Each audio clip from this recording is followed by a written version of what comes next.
We love pairing athletes off against one another. Ali Frazier, Borg McEnroe, Bird Magic, Brady versus Manning. And sometimes a great athlete doesn't have a direct rival. Michael Jordan did not have a direct rival. We tried to boost some people up to be a direct rival. It didn't happen. LeBron James really hasn't had one either.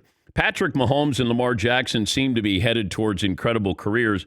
Right now, it appears as if Mahomes is in the LeBron Jordan territory.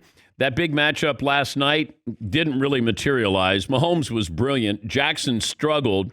But, a couple things you have to keep in mind. Lamar Jackson's only 23. A lot of the great quarterbacks of all time probably didn't get their careers started till after they were 23. They went to 4 years of college, came out. Not everybody started right away. Tom Brady didn't start right away. Joe Montana didn't start right away. It happens. And Lamar Jackson, last night, he was the other quarterback because Mahomes was brilliant once again. And you think of these two quarterbacks, we thought they were going to match up in last year's postseason. Didn't happen, but nothing creates a rivalry like a big moment, like the postseason. And they seem to be destined to meet again, even if Mahomes looks like he's well ahead right now. Jackson might get a shot at redemption in the playoffs in just a couple of months.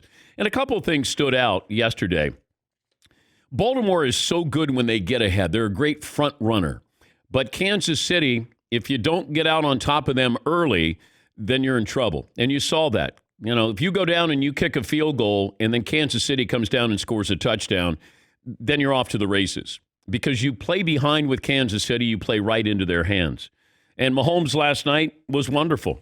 When you're throwing for 3 touchdowns, you're running for a touchdown. He has not lost a game in September in his career. He's not thrown an interception in September in his career. 32 touchdowns, 0 interceptions. He's 10-0 in the month of September.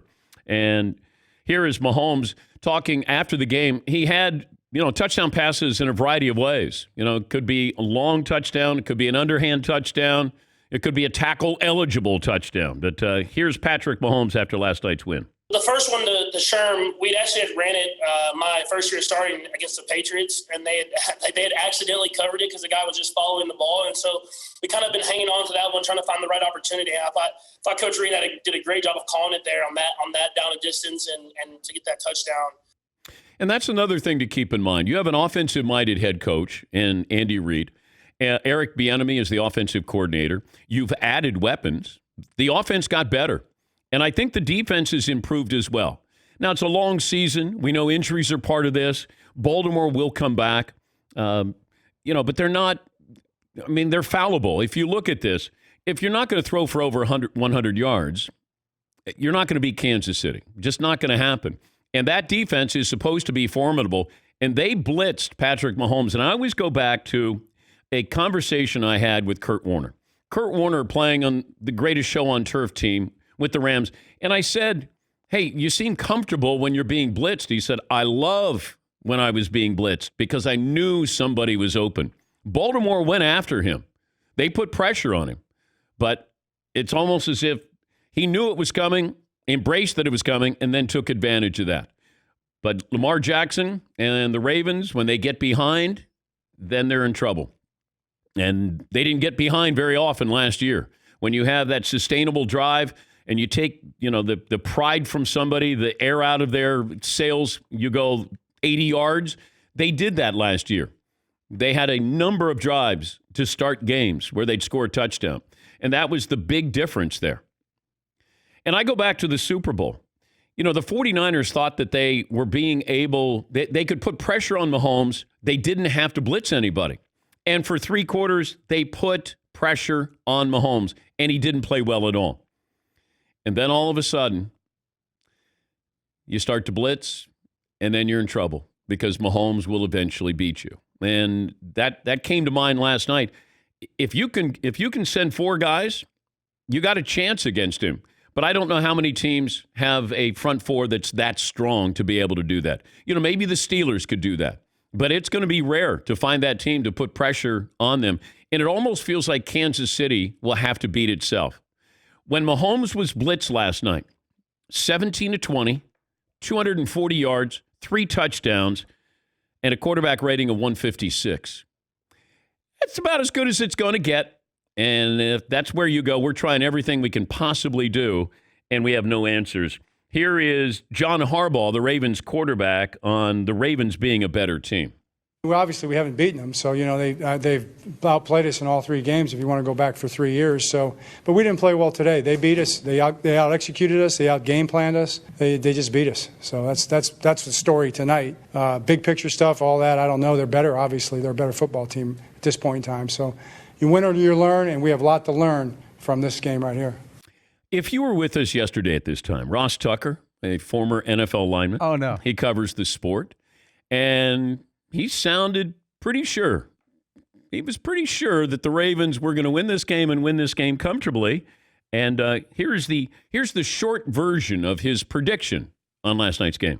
I really believe the Ravens run the ball down the Chiefs' throat tonight. I think they get after Patrick Mahomes. I think the Ravens have a great chance to win this game by double digits.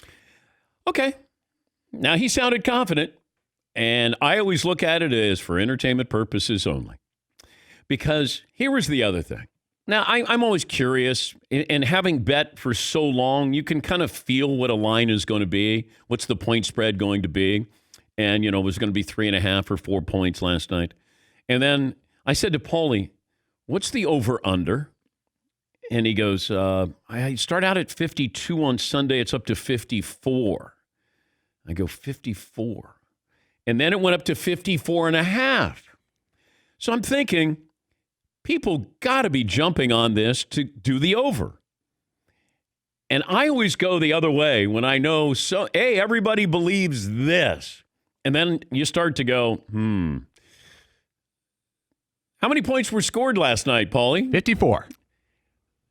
Vegas did very well last night because most of the money was on the over. According to a couple different sports books, at least 80% of the money that came in when it was at 54.5 was for the over. Oh, that's painful. Painful. That's for entertainment purposes only, of course.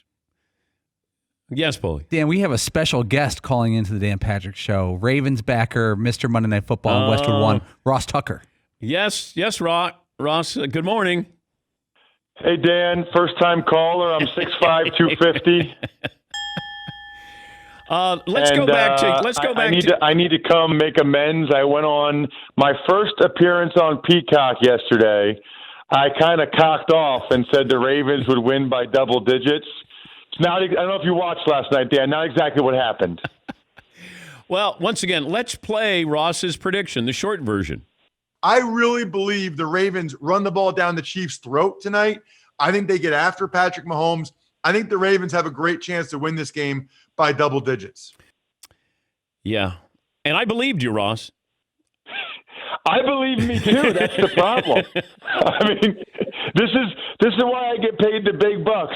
You know what? It is amazing, though, and it's one of the things I love about the sport. You watch those first 2 games, the Chiefs' run defense was terrible, and the Ravens were obviously running at will. And then Patrick Mahomes was under duress against the Chargers. I mean, he really struggled under their pressure, and the Ravens had just beaten the crap out of Baker Mayfield and Deshaun Watson. So I still feel real good about it. And then you watch the game last night, and I was very frustrated with the Ravens going away from the run as early and as often as they did. I mean, that first drive, they have 60 yards rushing on 6 runs, 10 yards a carry, and then 2nd and 3 from like the 12-yard line, 3rd and 3, they throw it both times, settle for a field goal. And then what Patrick Mahomes did on 3rd down last night, I mean, he was 10 of 12 for the 3rd downs that really mattered in the context of the game. And I think they were all 3rd and 5 or more, Dan. I mean, I don't know if people realize what we're watching right now. The Ravens have a good defense, and Mahomes was 10 of 12 on 3rd and 5 or more. I mean, he is unbelievable. I think I had tweeted at Ross Tucker NFL. By the way, DP show is getting a lot of love on Old Takes Exposed since I said that on your show yesterday. So you're getting the Old Takes Exposed crowd. But, yeah, man, I mean, look, I said I think the Ravens win by double digits unless Patrick Mahomes makes me look silly. And Patrick Mahomes did, in fact, make me look silly. Ross, we appreciate you coming in with your head held low, tail between your legs. Very honorable on your part. We appreciate it, as always. My pleasure. And I called in rather than Zoom because I don't need to have Paulie making fun of my head size anymore while my mom's watching. So thank you. Thank you, Ross.